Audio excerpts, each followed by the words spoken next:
You ever have one of those mornings where you know something's about to go sideways, but you don't realize just how bad it's going to get until you're in the thick of it? That was me just past 7 a.m., still rubbing the sleep from my eyes and sipping burnt coffee on the porch.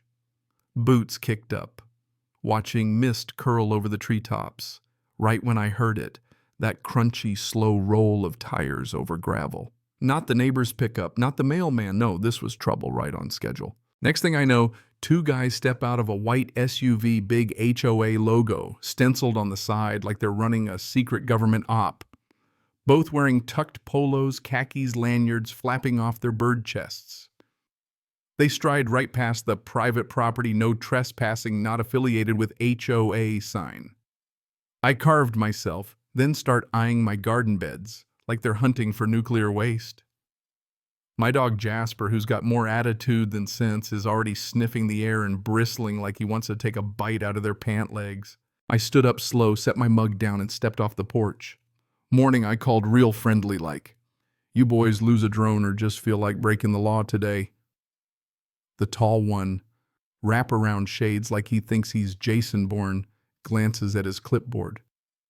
Logan Brown. Depends who's asking.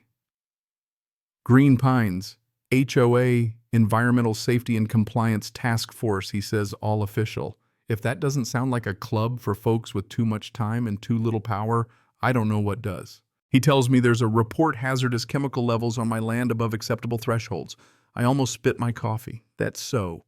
We're conducting a preliminary investigation. Soil samples, runoff, nothing invasive. You already invaded genius.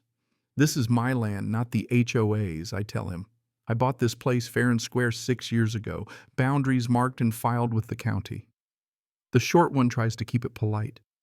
These readings affect neighboring lots. But the tall one is already spitting out HOA statutes like scripture. They hand me this envelope like it's a court order. You have 24 hours to vacate the premises. Decontamination crew arrives tomorrow. I didn't even take the envelope. You bring that crew out here and you'll see what real contamination looks like.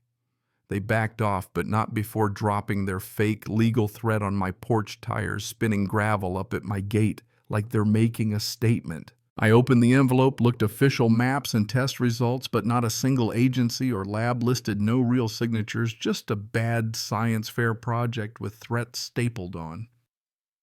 That's when I called my buddy Dan, used to work for the state, knows more about dirt than half the professors at Oregon State. Bring your gear, I said. I want full-spectrum soil analysis certified and notarized. Dan's the type that rolls up in a pickup covered with so many bumper stickers you'd think he ran for office in 3 counties. He gets to work, takes samples everywhere, even from my tomatoes. 3 days later, I have a lab-certified report, clean soil, nothing abnormal, just a bit acidic, perfect for blueberries. I made copies, scanned the records, and started setting up cameras. If the HOA was going to play games, I'd play too. Next day, I find a fresh survey stake by my garden orange plastic still shining.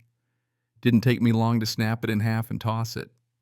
Printed new aluminum signs, private property not subject to HOA trespassers will be photographed. Put up motion lights along the line and just to make a point cleaned up my old shotgun and set it out where they could see it. On the 4th day, they show up again, same SUV this time, parking out on the road and walking up careful like I'd laid bear traps. I stood on the porch, arms crossed, Jasper at my feet. "Mr. Brown, we're still obligated." "You mean fake reports, fake tests and lies?" I waved 30 pages of proof in his face. They tell me again to vacate, say a contractor is coming for treatment. I step inside, come back out with my shotgun cradled easy. Not a threat, I say, just a promise. You cross that gate without a court order, it's the sheriff you'll deal with. That got them off my land this time. Next morning, a black Lexus pulls up, out steps Karen herself, pink blouse, buttoned to the chin binder, clutched like the Ark of the Covenant. She's got the nerve to shout across my yard, "You are in direct violation of Section 9.2. Your actions today constitute hostile intent." "I'm not part of your damn community," I call back. She yells about my firearm. "Lady, they were trespassers. I've got video." She stomps closer, but I warn her one more step and the police are coming for her. She backs down barely. But of course, next day isn't quiet. Instead, I wake to the rumble of a diesel engine, find a garbage truck unmarked dumping a mountain of trash just past my property line. Driver says a lady hired him, said it's HOA Greenbelt authorized cleanup site. Lady got a name, I ask. He blinks. I record everything, truck plates, the whole mess. Remind him he's dumping near a protected watershed, which is a felony, and let him panic his way out. Sent the footage to the sheriff and county, then called Joe, my rancher buddy.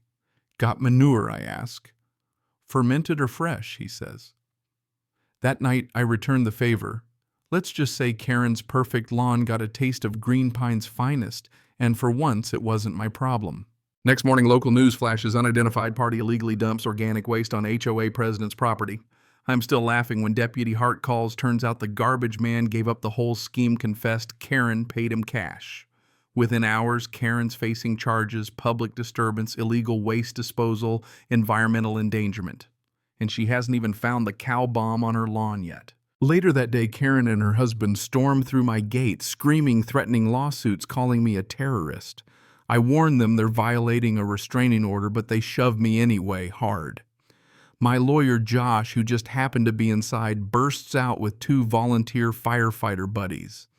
Within seconds, Karen's husband is pinned to the porch post. Karen is shrieking, and I'm calmly calling 911.